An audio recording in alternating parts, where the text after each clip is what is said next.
Bum bum bum bum bum bum bum. Welcome back, my friends. This is Byron. This is also BjjBrick. Quick. Today we're talking. We have a listener question. Sifith sends us this question. He wants to know, and there's a paragraph here, but he basically wants to know, how do you tell if somebody's actually the belt that they say they are? I really haven't run into this a lot, but he talks about, like, you know, instructors that give a belt too soon aren't doing that student any favor. I'd agree to that.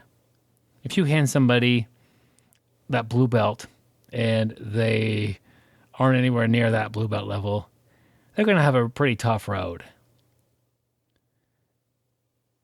If I mean, I couldn't imagine being wearing that blue belt and every blue belt just tests me out easily all the time. Like, that'd be pretty tough mentally.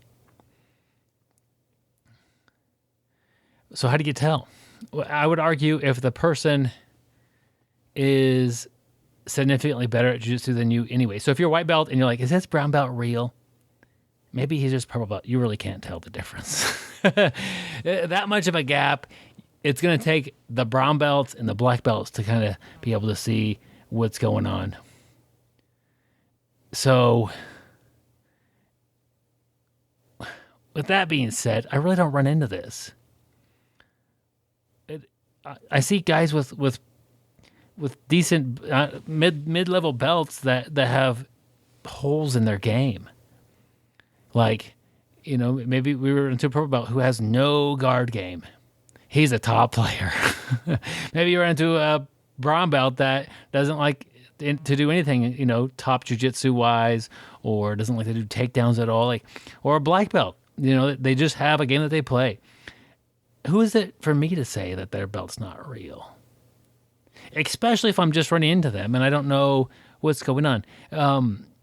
I wasn't there for their training. I wasn't there for their ups and their downs and their accomplishments or their struggles. If I'm meeting a new person, all that's part of it. And it's nice to be able to, like, you know, like they say, hang with the other belts of your rank. But in reality, if you're a blue belt, you are the blue belt version of you. What could you get to in about 2 years of pretty hard training? Maybe 3, maybe 4 years of pretty hard training.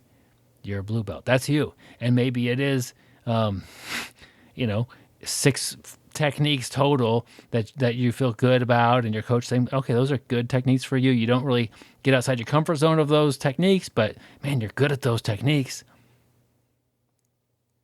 I just don't feel like I could say that person is definitely not a blue belt, as long as they're not doing, I guess, fundamental things incorrectly. I see people make, you know, I do as well, make basic mistakes all the time. If you were to judge my daily Hiva game and say, what belt am I? Maybe a blue belt. Like, I don't play daily Hiva guard. I don't have that game. Now, if you were to judge my daily Hiva passing game, I pass black belts daily Hiva guard quite regularly. That's my wheelhouse. I like to pass the guard. And so when you pass the guard, you have to pass a lot of different types. Daily Hiva that's not a whole lot of problem for me to pass. Now, some people's it's a lot harder than others. I'm not saying I pass every daily Hiva guard, but I can pass a lot of black belt level daily Hiva guards. I can't perform that from the other side. So I don't know how to judge this. I wouldn't worry about it. You worry about your own progression and where you're going. If you've been handed a belt and you feel like this belt isn't real, like, trust your coach. Your coach is supposedly the expert in the room. They're handing you the belt. They're tying it around your waist. They have faith that that's the proper move for you. If you don't trust your coach, then it's hard to trust your coach on anything, I guess. So just know that they are also trusting their coach. It's kind of an odd question because I don't really think about that, I guess. as far as like, oh, is that person really that belt level? I just roll, man.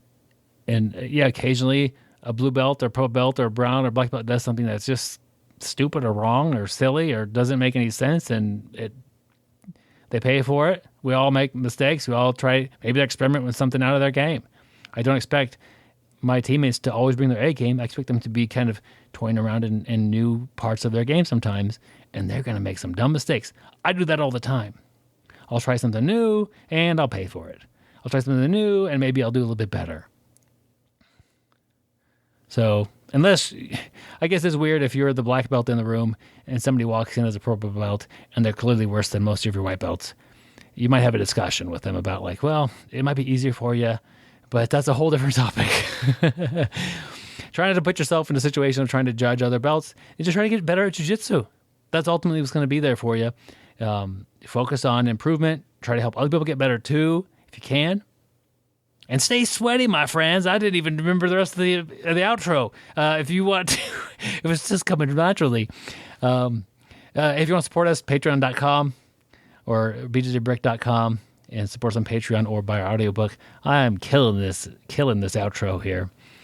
Anyways, I already told you to stay sweaty. You're already sweaty enough listening to this.